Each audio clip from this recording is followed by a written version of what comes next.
8 मार्च का दिन था। एक प्रेस कॉन्फ्रेंस की गई। फ़हीम अंसारी जो पेशे से पत्रकार है, वीडियो जो है प्रेस कॉन्फ्रेंस की डिस्क्रिप्शन में हम डाल देंगे। आप अगर वहाँ से देख लेंगे तो आपको ये मसला पूरी तरह से समझ में आ जाएगा। फ़हीम अंसारी ने वहाँ पर ये जानकारी दी थी कि हिल लाइफ हॉस्पिटल और उसके 3 डॉक्टरों पर एफआईआर लॉन्च की गई थी। इसकी जानकारी उन्होंने दी थी। उसी के बाद आज हम हिल लाइफ हॉस्पिटल आए हैं। यहाँ पर हिल लाइफ के डॉक्टरों ने भी इस पूरे मामले को जवाब दिया और भिवंडी में जिस तरह से हेल्थ को लेकर नेग्लिजेंस चल रहे हैं उसके ऊपर भी कई बातें की गई। इसके साथ साथ फ़हीम अंसारी का जवाब भी डॉक्टरों ने दिया। तो एक बार ये वीडियो आपको ज़रूर देखनी चाहिए, क्योंकि ये शहर के मुद्दों पर भी इस प्रेस कॉन्फ्रेंस में बात की गई है। इसके अलावा जो डॉक्टर्स में और फ़हीम अंसारी में जो टकरार चल रही है उसका भी खुलासा हुआ है। तो एक बार ये वीडियो आप ज़रूर देखिए। वीडियो थोड़ा लंबी है, मगर मैं जनता से अपील करूँगा कि ये वीडियो एक बार ज़रूर देखें। अब भिवंडी के बच्चों को नीट और जेईई प्रिपरेशंस के लिए मुलुंड जाने की ज़रूरत नहीं। मुलुंड के ही टीचर्स जीएससी क्लासेस में आ रहे हैं बच्चों की नीट और जेईई प्रिपरेशन के लिए। ये टीचर्स बच्चों को कॉम्पिटिटिव एग्जाम्स के लिए भी प्रिपेयर करेंगे। स्टैंडर्ड 6 से स्टैंडर्ड 10 का सेपरेट बैच है जिसका नाम फाउंडेशन कोर्स है। जीएसटी में बच्चों को कॉम्पिटिटिव एग्जाम्स के लिए प्रिपेयर किया जाता है ताकि जब वो 12th में नीट या जेईई के लिए अपीयर हो तो फर्स्ट अटेम्प्ट में क्लियर कर सके।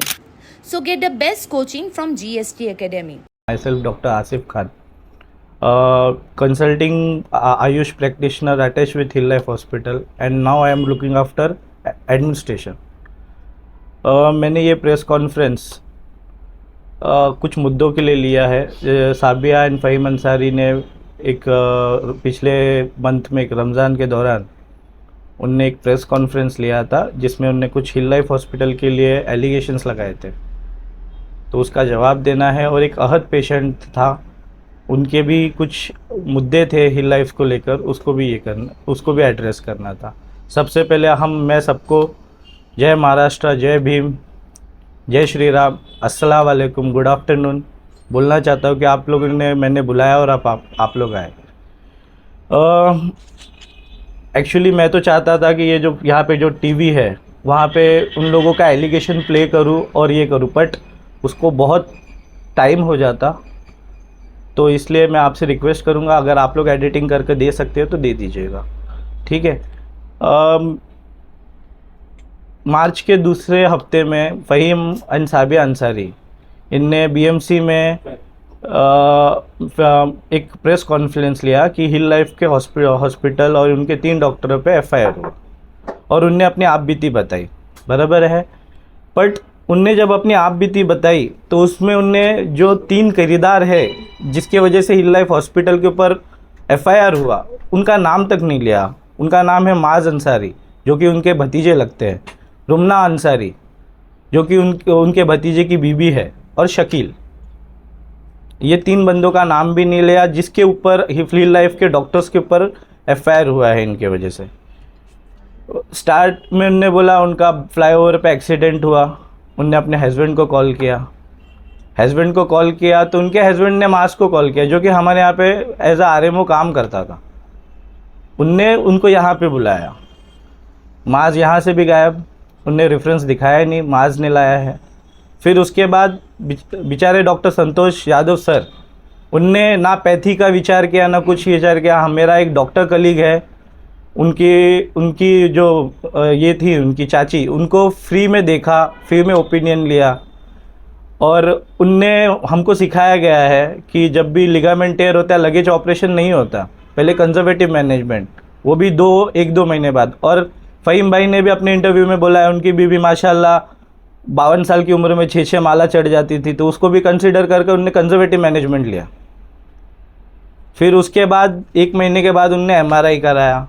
फिर उसके बाद वो डॉक्टर शाहिद के पास आई। जब सर ने बोला कि रिपेयर नहीं हुआ तो डॉक्टर शाहिद के पास आए, क्योंकि डॉक्टर शाहिद सर यहाँ के ओनर रहे हैं।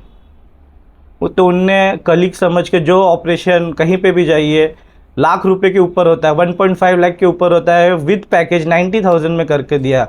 ये डॉक्टर शाहिद की गलती हुई, उनको कंसिडर करना। फिर उसके बाद आई जाइए, फिर डे ऑफ उनने बोला कि ऑपरेशन हुआ 30/7/2022 को, ये पेपर है मेरे पास उनका। 3:16 पे वो एडमिट हुए हैं और एडमिशन में रिफ़र बाय डॉक्टर माज अंसारी। ठीक है, माज अंसारी ने एडमिशन लिया जितेंद्र निकुम सर, जो कि धुले में एक लेक्चरर है और सर्जन, ऑर्थोपेडिक सर्जन है, ऑर्थोपेडिक मतलब माइक्रो आर्थ्रोस्कोपिक लेप्रो सर्जन है। उनको उसने इन्फॉर्म किया उनकी चाची के इनर थाई में फंगल इन्फेक्शन था, तो उसके लिए उनको अजमल सर ने देखा है, फिटनेस लिया उनसे, उनको इट्राकेनाजोल चालू किया। अब आ जाइए डे ऑफ ओटी, बोल रहे हैं, मैडम ने बोला है, उनकी वाइफ ने, साबिया अंसारी ने, कि मुझे स्पाइनल एनेस्थेशिया दिया गया था तो मुझे सब समझ में आ रहा था। तो उनने बीएमसी में कितने आरटीआई डाले, उसमें उनका कन्फ्यूजन क्या है, कभी बोलते हैं ड्रिल मशीन ख़राब हो गई, कभी बोलते हैं रस्टेड हो गई, कभी बोलते हैं ड्रिल मशीन टूट गई। जो ड्रिल मशीन आई ही नहीं, ऑर्थोस्कोपी में ड्रिल मशीन नहीं लगती है। एक सेफर साइड में जितेंद्र नुकुम सर ने पूछा था डॉक्टर शाहिद से कि आपकी ड्रिल मशीन है ना, तो बोले सर नहीं है, मैं मंगा दूंगा। पर जो हॉस्पिटल से मंगाने की बात हुई थी वो हॉस्पिटल बंद था, वो हॉस्पिटल का नाम है काशीनाथ पाटिल। ठीक है, फिर अगर जो मशीन आई नहीं उसके बंद होने का सवाल ही नहीं उठता। और फिर बोलते ड्रिल, एक आरटीआई में उन्होंने बोला है कि ड्रिल मशीन टूट गई। भाई 52 इयर्स फीमेल, मेनोपॉज मतलब मासिक पार्टी बंद हो गई है, वैसी औरतों को तो कैल्शियम दिया जाता है, उनका बोन इतना स्ट्रांग था कि ड्रिल मशीन टूट गई। ये भी जाने दीजिए, चलो ये भी छोड़िए। अभी के रिसेंट अभी जो लिया है मार्च में, उनने बोला ड्रिल मशीन रस्टेड थी। अरे जो बंदा जो सर पूरे मतलब एक कॉलेज में, एमबीबीएस कॉलेज में लोगों को लेक्चरर है, वो किसी के प्रेशराइजेशन में आकर के रस्टेड ड्रिल मशीन यूज़ करेगा? जो बच्चों को सिखाता है, जिसकी वजह से प्रैक्टिस हो रही है। ये सिर्फ बोलने का और बोलते रहने का बस यही है। फिर उनके बाद उनने बोला कि जब मेरा ऑपरेशन हो गया तो कोई डॉक्टर अटेंड नहीं करता था, सिस्टम उससे मिसबिहेव करती थी और मैं पेन में थी तो मुझे सेडेशन दिया जाता था कि मैं सो जाऊं। पहली बात तो जो बंदे इतना लड़ सकते हैं क्या उस वक्त नहीं लड़े रहते? और दूसरी बात माज अंसारी के हर वक्त ऑर्डर ये है, रुमना अंसारी का ये है, कौन है रुमना अंसारी, आरएमओ, उनकी भतीजी की बीबी। मतलब मैं क्या बोलूँ, हिल लाइफ हॉस्पिटल इनके भतीजी मतलब इनके साथ मिसबिहेव कर रहा था तो इनके भतीजी और भतीजे का हाथ था। अपने ही रिलेटिव को इन लोगों ने सेडेशन दिया। मतलब एलिगेशन की एक हद होनी चाहिए। जब डॉक्यूमेंटेशन है तो झूठ भी नहीं बोलना चाहिए, वो भी रमज़ान के मौके पे झूठ बोल रहे हैं आप लोग। ठीक है, फिर उसके बाद उनके हस्बैंड का एक ये था कि मेरी वाइफ को मैंने टेगीसाइक्लिन, मैंने उनका इंटरव्यू देखा, टेगीसाइक्लिन एक दिन में 27,000 का मैंने मेडिसिन दिया। ठीक है, तो टेगीसाइक्लिन उनने कंसल्टेंट भी बुलाए थे, एंटीबायोटिक रेजिस्टेंट कंसल्टेंट, है ना। तो मेरा एक बात है, मेरा एक चीज़ पूछना है, मेरे यहाँ पे तो उनको सिर्फ पिप्टाज और एमिकैसिन दिया गया है। ठीक है, और ड्यूरिंग हॉस्पिटलाइजेशन उनका 30 को एडमिशन हुआ है, 31 को ऑपरेशन हुआ है और उसके बाद वो 5 तारीख तक मेरे यहाँ पे एडमिट है। ना उनको फीवर आया, ना उनको ऑपरेटिव साइड में रेडनेस हुआ, सिर्फ स्वेलिंग थी, वो भी उनको फिजियो दे रहे थे इसलिए। ठीक है, ड्रेन था, ड्रेन भी उनकी भतीजी ने ही लिखा है कि निकाला है, बहू ने बोला है निकाला है। ठीक है, ड्रेन का मतलब मैं बहुत लोग मेडिको नहीं हो इसलिए बता रहा, कोई जगह रहती है जहाँ से हमको गंदगी निकालनी रहती है, वहाँ पे रख देते हैं।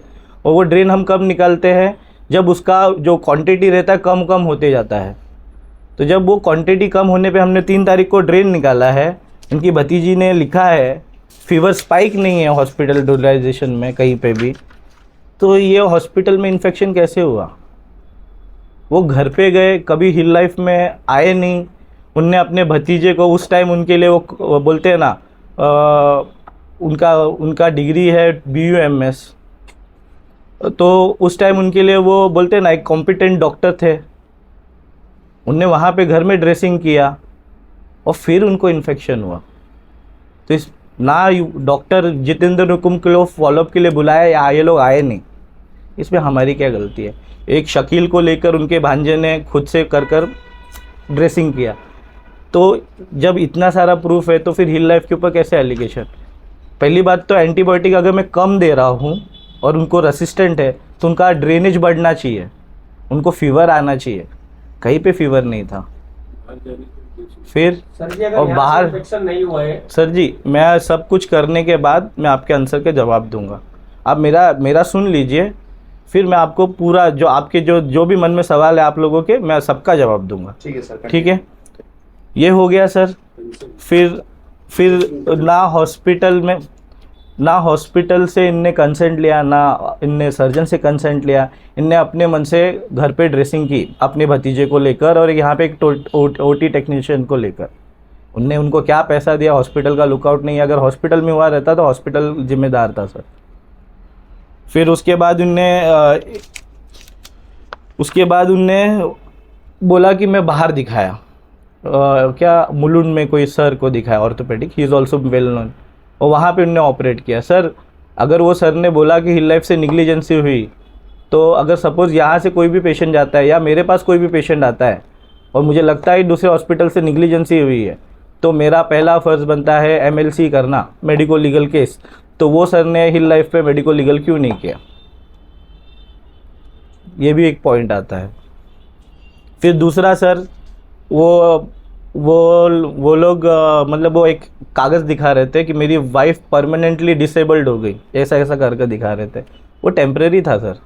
डेट ऑफ इशू और एंड डेट आप जाकर उनसे मांग लीजिए तो आपको पता चल जाएगा। अभी आप लोगों में से भी अल्लाह ना करे किसी का हाथ टूट जाए तो मैं भी दिला दूंगा सर कि हाँ ये बंदा 6 महीने तक काम नहीं कर सकता।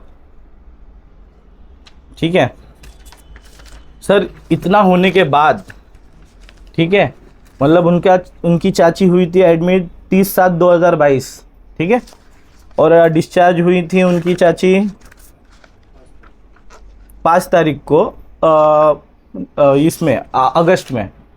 फिर माज अंसारी 4 महीने बाद, जब उनका चाचा हमसे लड़ रहा है, हमने मेडिकल निग्लिजेंसी की है, अपने खुद के डैड को एडमिट कराते हैं। ऐसा कौन सा रिश्तेदार है सर? मैं भी जानना चाहता हूँ कि अगर हम में से घर में से अगर किसी को कुछ हो जाए ना कोई हॉस्पिटल में, अगर उसकी निग्लिजेंसी की, तो हम लोग हॉस्पिटल की तरफ थूक का भी नहीं देखेंगे। तो कौन सा रिश्तेदार है?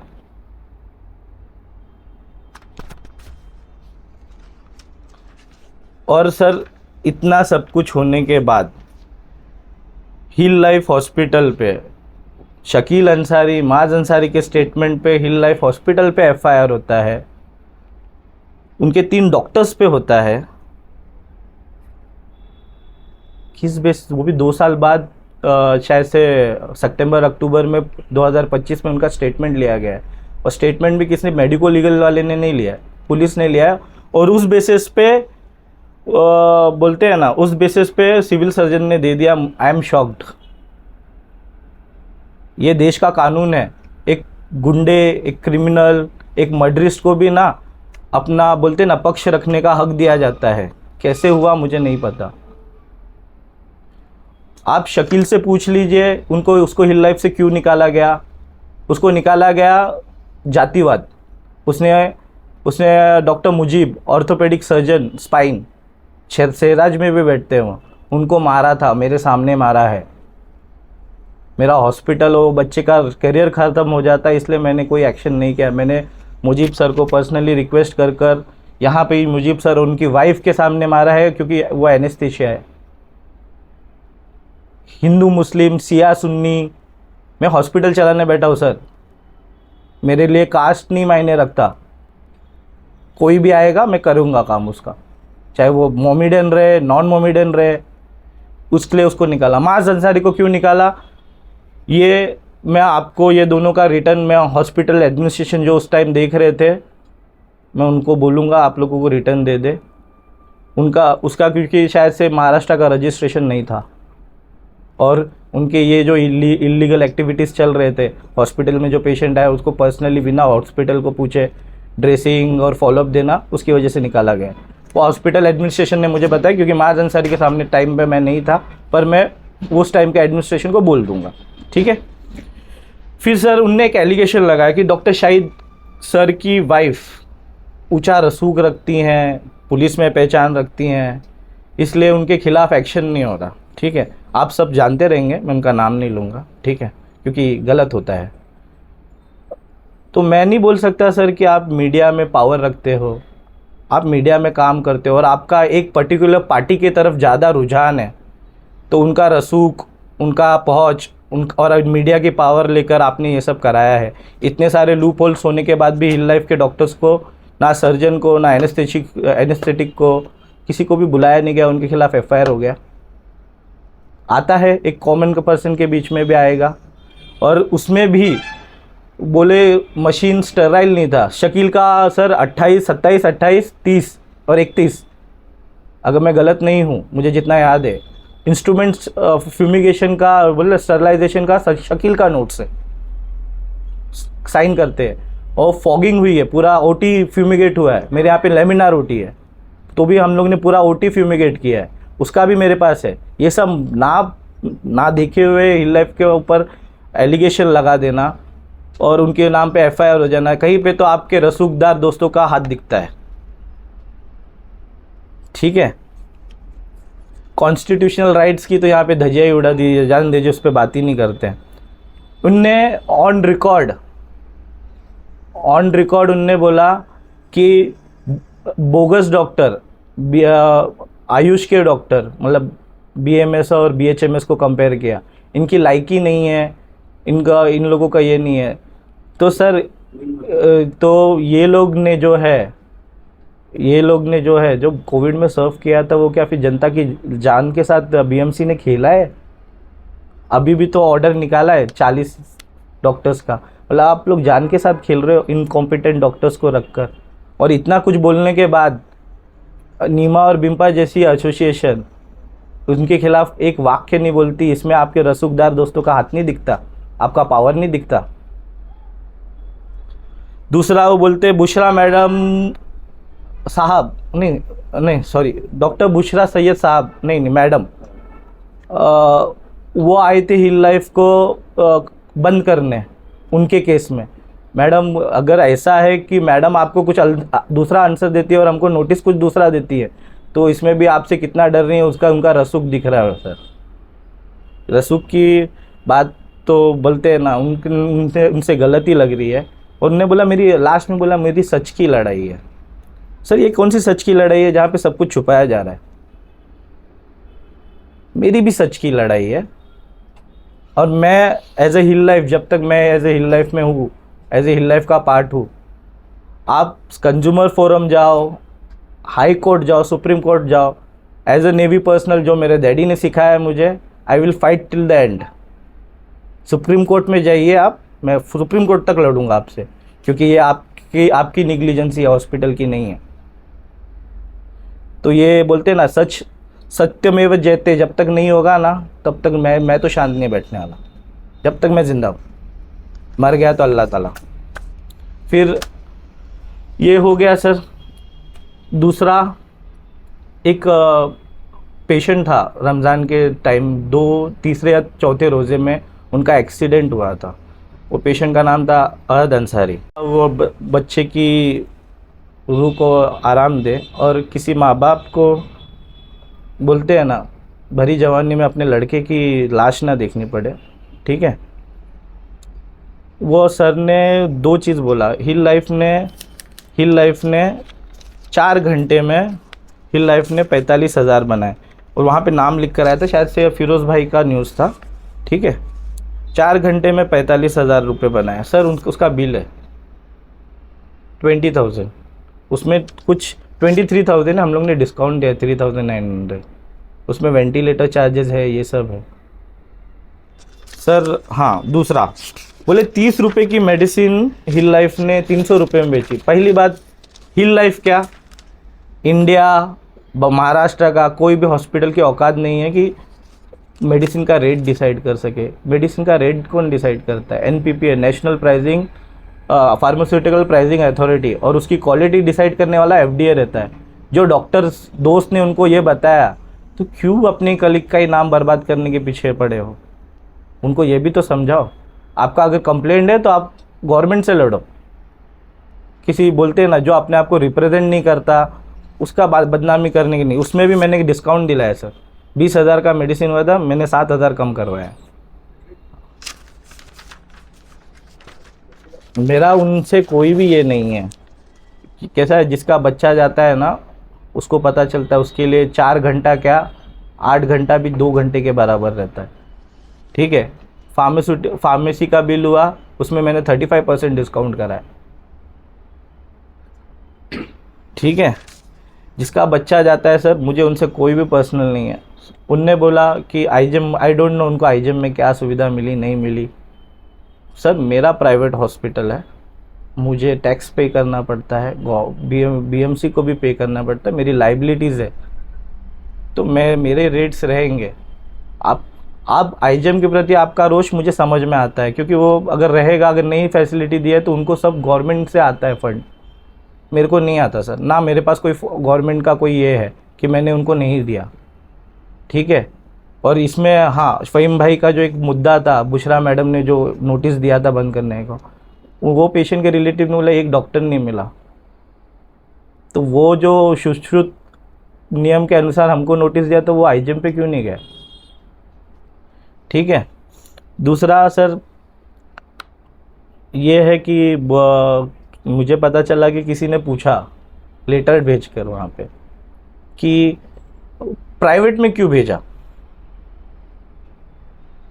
तो सर प्राइवेट में क्यों भेजा आपने ये पूछा, बहुत अच्छा काम किया, बट आपको ये भी पूछना चाहिए था ना सर कि जो आप बीच में वेंटिलेटर आए थे भिवंडी में कोविड के टाइम पे, वो कहाँ पे गए।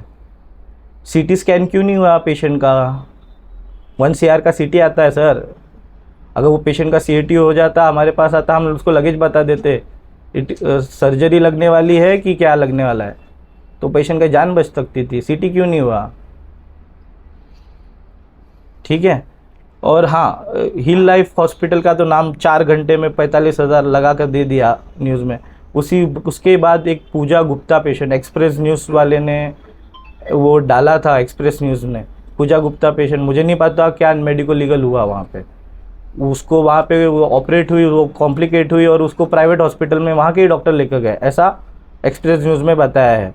और उसके फादर ने ऑन रिकॉर्ड बोला है 4 घंटे का 40,000 लिया है, ना वो हॉस्पिटल का नाम आया ना ये। तो आपको ऐसा नहीं लगता कि डॉक्टर शाहिद और उनकी वाइफ के बोलते सामाजिक कार्य या उनका जो रुतबा है उसको, या हिल लाइफ को डिफेम करने का ये सब किया जा रहा है, ये क्लियर पता चल रहा है।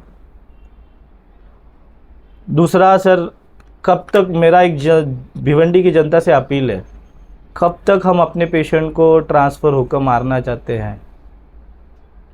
बोलते पेशेंट आता है यहाँ पे, थोड़ा भी कॉम्प्लिकेट होता है, डायरेक्टली आईजीएम जाता है, जो गोल्डन आवर हमारी मेडिकल लैंग्वेज में बोला जाता है, गोल्डन आवर ऑफ ट्रीटमेंट, उसमें से जो 5-6 घंटे का जो गोल्डन आवर रहता है, वो पेशेंट सिर्फ ट्रांसपोर्टेशन में उसका चला जाता है 2-3 घंटा, वो क्या बचेगा सर। तो सिर्फ प्राइवेट हॉस्पिटल और डॉक्टर्स को जल्लाद दिखाने से अच्छा है हॉस्पिटल से बात करें। पेमेंट का इशू है तो थोड़ा हॉस्पिटल को डिस्काउंट देने बोले, खुद आप करो थोड़ा जो आपके रहनुमा बनना चाहते हैं वो रहनुमा कंट्रीब्यूट करे, सिर्फ आकर पटेली न करे, और उनके नाम पे जिनको भेजते हैं ना उनको पटेली करने ना बोले। मुझे मालूम है ये अभी प्रेस कॉन्फ्रेंस के बाद मेरे जो कमेंट रहेंगे सब पटेलों के रहेंगे और अच्छे रहेंगे माशाल्लाह, मुझे कोई फ़र्क नहीं पड़ता। मेरे लिए एक ही चीज़ है, भिवंडी की जनता का गुस्सा सर आँखों पे, प्यार दिल में। बट मैं यही चाहता हूँ कि 7 साल से सुनते सुनते तंग आ गया हूँ कि भिवंडी को आईजीएम को थाना सिविल बनाएंगे, आईजीएम को जेजे बनाएंगे, कुछ नहीं हो रहा है। बट कम से कम अपने रिलेटिव्स, अपने भाई बहनों को तो मरने से बचाओ। इतना सारा चीज़ें हैं, आप सिर्फ एक ही मुद्दे पे, एक ही हॉस्पिटल के पीछे पड़े हो। ये सीधा पता चल रहा है कि हॉस्पिटल के पीछे पड़े हैं।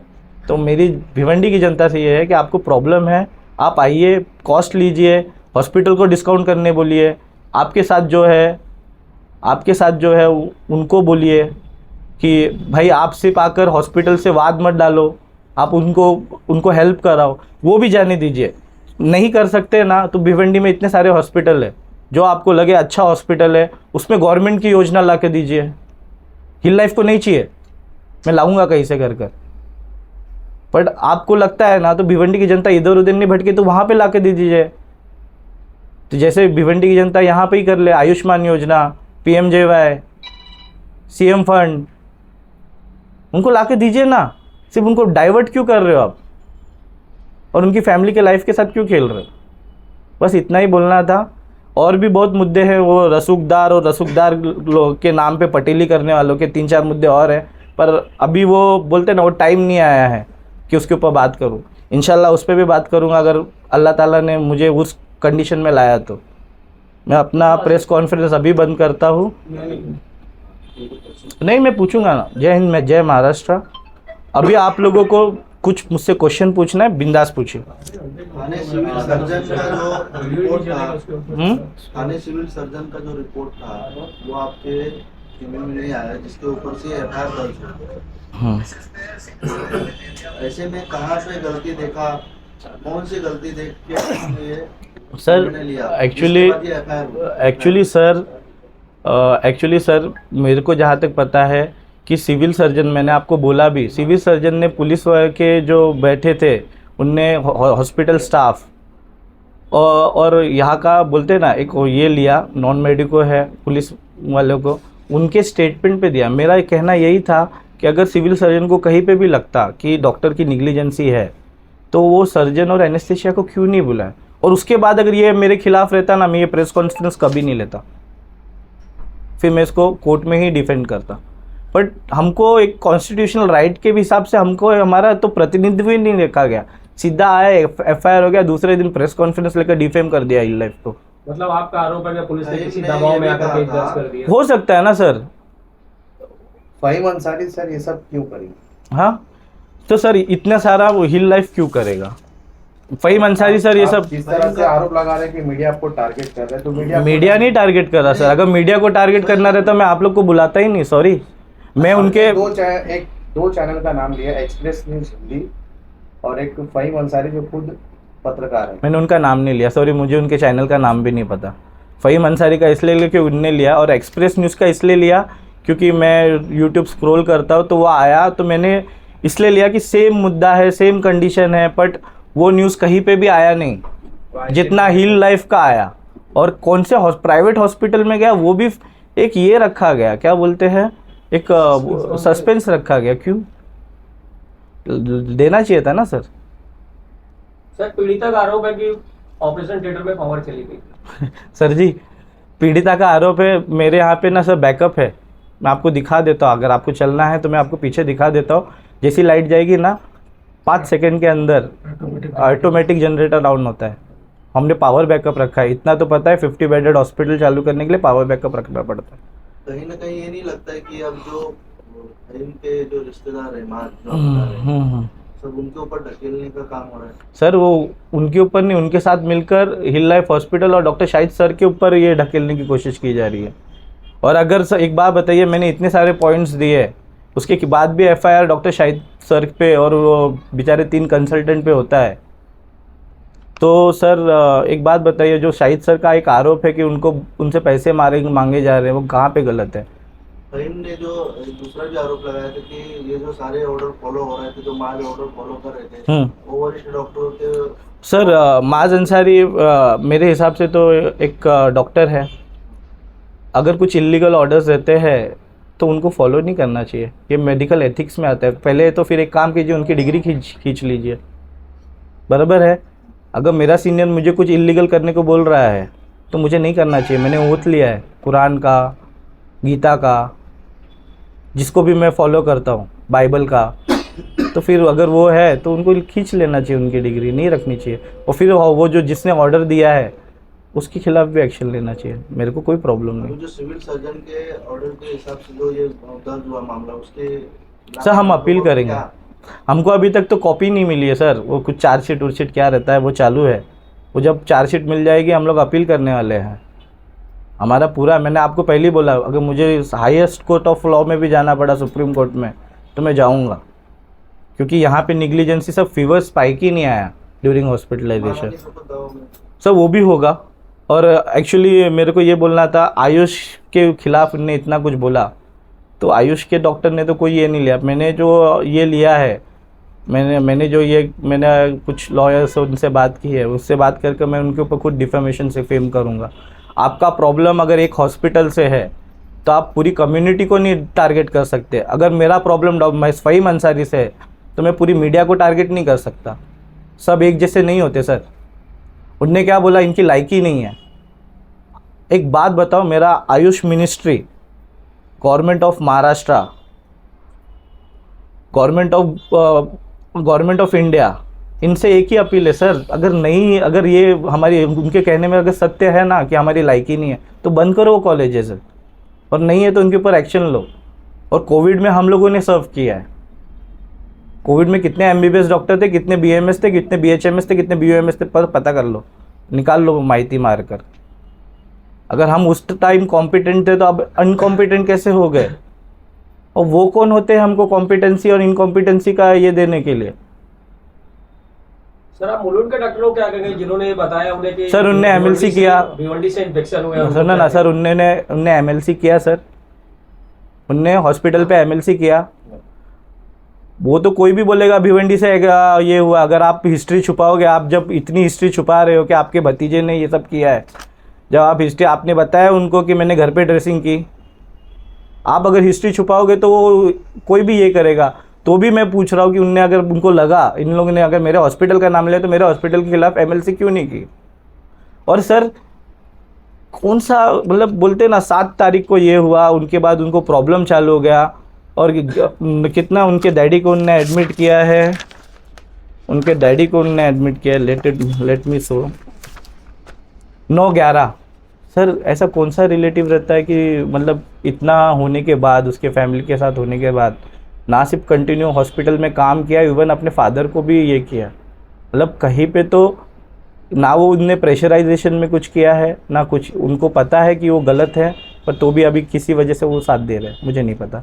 और जहाँ तक है सर, मैंने हमारे हॉस्पिटल ने शकील को निकाला क्योंकि हमको एक बोलते हैं ना अच्छा क्लाइमेट चाहिए था कि हिंदू मुस्लिम नहीं होना चाहिए, वो बोलते हैं ना सिया सुन्नी नहीं होनी चाहिए, एक साथ बैठ के मेरा स्टाफ खाना खाना चाहिए, इसलिए उसको निकाला।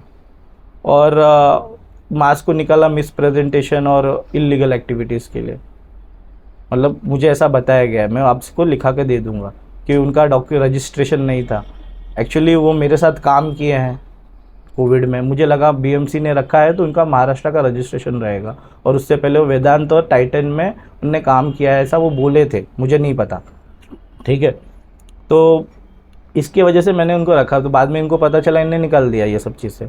अब ये दोनों के स्टेटमेंट के ऊपर हिल लाइफ के ऊपर एफआईआर हो गया, उनके डॉक्टर्स के ऊपर हो गए, तो ये कॉमेडी लगती है। उन्होंने आरोप लगाया था कि फिजियोथेरेपिस्ट की जो थेरेपी रहती है वो बर्दाश्त नहीं कर पा रहे थे, फिर भी ज़बरदस्ती दी गई। सर जो भी फिजियोथेरेपिस्ट है वो ना अपने हिसाब से करते हैं कि पेशेंट की कितनी थ्रेशोल्ड है, कितने कम उसमें एक्सरसाइज में उसको कितना पेन होता है, वो धीरे धीरे बढ़ाते हैं। कोई बेवकूफ़ तो नहीं रहेगा कि आया और सीधा पैर मोड़ दिया, धीरे धीरे करते हैं। तो अभी एलिगेशन लगाने के लिए कोई कुछ भी बोल दे, मैं बोल दूँ कि भाई वो खुद से ही पैर मोड़ रहे थे। सर हिल लाइफ हॉस्पिटल के ऊपर ये भी आरोप लग रहा है कि आईजीएम से जो पेशेंट है वो यहाँ पे रिफर किया जाता है, ऐसा भी सर कौन से हॉस्पिटल में नहीं जा रहा आपके आईजीएम से? केवल नहीं सर, कौन से हॉस्पिटल से नहीं जा रहा है?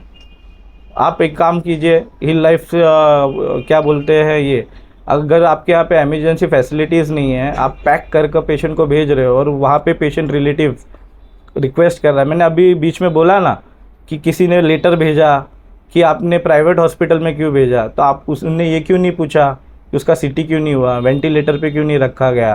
और सबसे बड़ा मेडिको लीगल सर, वो पेशेंट का रिलेटिव बोल रहा है, अहद अंसारी के फादर थे, भाई थे, आई डोंट नो, वो बोल रहे हैं कि मेरे पेशेंट को वेंटिलेटर लग रहा था, उनको नॉन कार्डियक एम्बुलेंस पे भेजा। मेडिको लीगल है, गवर्नमेंट है तो कुछ भी करना।